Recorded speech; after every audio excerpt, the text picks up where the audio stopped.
चलिए दोस्तों बात करते हैं पेनी स्टॉक बिलो 10 रुपए। राइट, तो ये कंपनी भी लॉस टू प्रॉफिटेबल कंपनी बन चुकी है। कंपनी ने लास्ट कुछ सालों में लॉस मेकिंग कंपनी थी, लेकिन अचानक से कंपनी के काफी अच्छे नंबर्स हमें देखने को मिलते हैं। तो चाहो तो स्टॉक को आप अपने ऑब्जर्वेशन में रख सकते हो। तो चलिए स्टार्ट करते हैं video without any delay. Video को लाइक शेयर सब्सक्राइब पक्का कर लेना।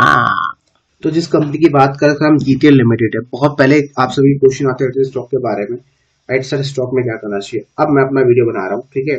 तो स्टॉक आप देख सकते हो, बहुत पहले स्टॉक में बहुत तेजी आई थी। एक रुपये स्टॉक ऑलमोस्ट आपका 25 रुपए तक गया था। राइट, अब स्टॉक यहाँ पर आप क्लियरली देख सकते हो, एक बॉक्स में ट्रेड कर रहा है, यहाँ रेंज बना रहा है। तो इस रेंज में हम यहाँ पर डेफिनेटली एक मौका तलाश सकते हैं, अपॉर्चुनिटी तलाश सकते हैं। और सबसे इंपॉर्टेंट ये है प्राइस एक्शन और साथ में कंपनी के फाइनेंशियल में सुधार आ रहा है। मैं आपको दिखा देता हूँ, ठीक है। मुझे सिर्फ इससे मतलब नहीं है कि कंपनी अभी क्या कर रही है, मतलब कंपनी क्या एनसीएलटी में है, क्या है वो अभी आपको बात करेंगे, ठीक है। एक बार अपने एंड से भी सर्च कर लेना।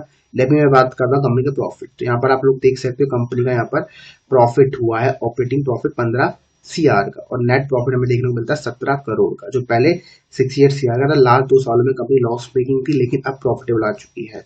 जब प्राइस उसका ऊपर बढ़ रहा था तब कंपनी के प्रॉफिट नहीं आ रहे थे, लेकिन जब प्राइस अब स्टेबल हो चुका तो कंपनी प्रॉफिटेबल हो रही है। तो अगर यही सिलसिला चलता रहा प्रॉफिट का, तो सून ये कंपनी दोबारा अपना हाई भी तोड़ सकती है। अगर टेक्निकल्स और साथ में फाइनेंशियल की मैं ऐड कर देता हूँ, ठीक है। अब बात करते हैं इसके प्रमोटर्स की होल्डिंग। तो ये देखो, प्रमोटर्स ने लगातार माल बेचा है।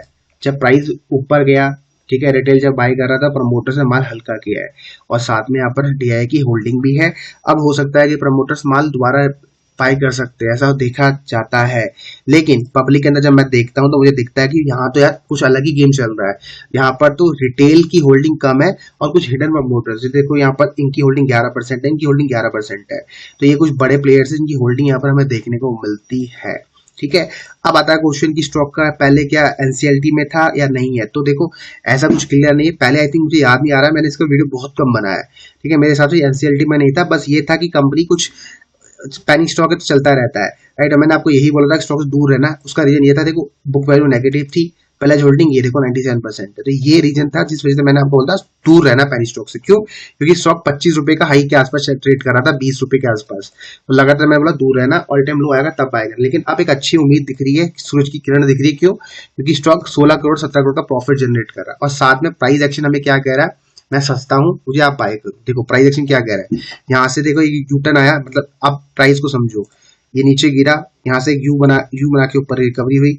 अब ये दोबारा नीचे गिरा, देखो यहाँ से दोबारा ये यू बना के रिकवरी होने की चांसेस है। तो अगर आप यहाँ पर मौका तलाश रहे हो तो मैं आपको बताता हूँ कैसे मौका तलाशना है। अगर आपको बाय करना है तो देखो ये प्यारा सा इनसाइड बार कैंडलस्टिक पैटर्न बन रहा है। तो इसी इनसाइड बार को फॉलो करते हुए आप स्टॉक को बाय कर सकते हो 5 रुपए 80 पैसे में। स्टॉप लॉस लगा सकते हो इसी कैंडल का लो, जो ऑल टाइम लो है, जो बनता है 4 रुपए 70 पैसे। तो 4 रुपए 70 पैसे का आप इमीडिएटली स्टॉप लॉस लगा क्लोजिंग बेसिस का। अगर इसके नीचे सस्टेन करता है प्राइस एक दिन भी, आप इमीडिएटली एग्जिट बटन दबा देना।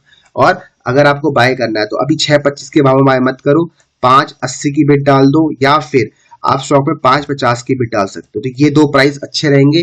और अगर आपको 5 रुपए मिलता है तो 5 रुपए भी आप स्टॉक को एवरेज कर सकते हो। तो ये 3 प्राइस मैंने आपको बता दी जहां स्टॉक को आपको बाय करना चाहिए। और 470 का आपको एसएल पक्का यहाँ पर लगाना चाहिए। समझ आ गया। अब बात करें टारगेट की, तो इमीडिएट रजिस्ट्रेशन स्टॉक की ये है। तो ये एरिया स्टॉक का रजिस्ट्रेशन एरिया जो मिलता है 8 रुपए के आसपास। तो 8 रुपए के आसपास का इमीडिएट स्टॉप लॉस बनना, मतलब टारगेट है, जिसको आप रजिस्ट्रेशन बोल सकते हो। अगर इसके ऊपर सस्टेन कर गया तो डेफिनेटली स्टॉक में एक बड़ी तेजी आएगी। जैसे देखो यहाँ इसका रजिस्ट्रेशन एरिया था, और जैसे देखो यहाँ सस्टेन करा उसी महीने से काम कर दिया, ठीक है। ऊपर गया, सपोर्ट लिया, ऊपर गया। अब ये अगर इसको तोड़ पाता है तो बहुत बढ़िया, नहीं तोड़ पाता तो यहाँ रजिस्ट्रेशन लेके नीचे गिरेगा, फिर दोबारा तोड़ने का प्रयास करेगा।